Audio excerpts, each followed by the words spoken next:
ingrained within you a system in place to keep you studying efficiently and effectively, and it's a habit that you're going to need as a medical student.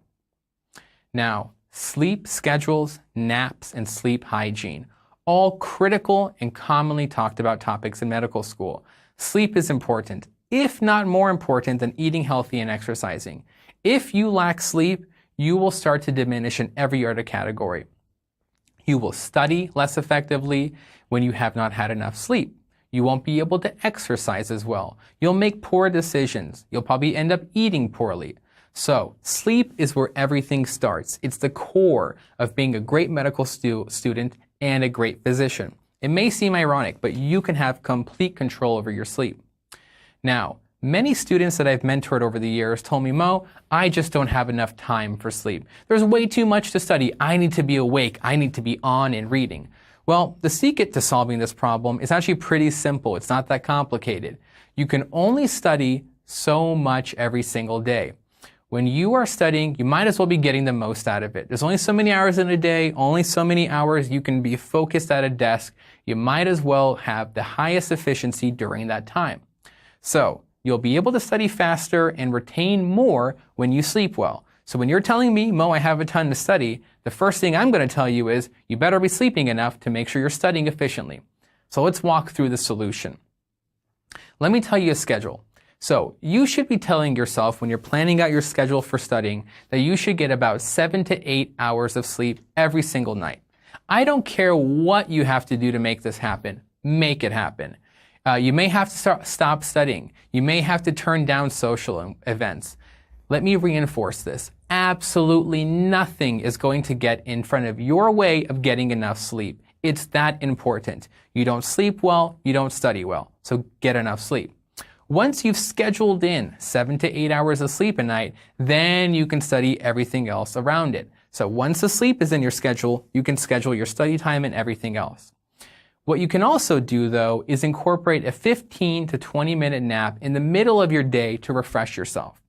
Now, we were not going to get into all the details of napping. That is a whole science in and of itself. But 15 to 20 minutes is really the sweet spot for most people and actually aids in learning and in retention. How do you get the most out of those 7 to 8 hours of sleep? And that's maintaining something we call perfect sleep hygiene. Not like brushing your teeth hygiene. This is called sleep hygiene. And I said perfect. Yes, I'm not trying to be a stickler, but trust me, this is that important. So what can you do to make sure you have perfect sleep hygiene? Don't drink caffeine 5 hours before going to bed. Don't play on your phone right before you go to bed. Take your phone, put it in a separate room, and as far as possible from your bed as possible. That light going into your eyes, it's going to mess with your pineal gland. You're going to be reading things, emotions. Get that phone out of there and put it as far away as possible. Turn off all the lights in your room. Don't keep something on your computer screen, your TV, complete black, and keep your temperature of your room cool. Eliminate noises. If necessary, you can buy something called a white noise generator that makes noise that actually will keep your room quiet for you. I hope you're getting the picture here.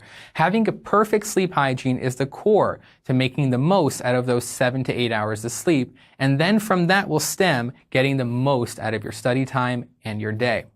So let's summarize what we've talked about here. The purpose of the first year of medical school is to learn the basic science material that is taught. But just as importantly, you're going to learn how to effectively manage your study schedule and how to study well. You need to create a study schedule that is based on reviewing material multiple times in a day and using spaced repetition over time with the use of flashcards. Now, use Dakusara's modified Pomodoro technique to enhance your time management and focus. Study for 30 minutes and give yourself a 5-minute break and continue. Read actively to engage yourself. Read out loud. Act like you're giving a lecture. Keep yourself from passive reading. Use the power of habits to study when you don't want to. Remember the habit loop. A cue, a habit, and reward. Develop this habit in yourself and your studies will become natural to you. Maintain perfect sleep hygiene and make sure you give yourself enough sleep. A great day of effective studying which starts with enough sleep. Thank you.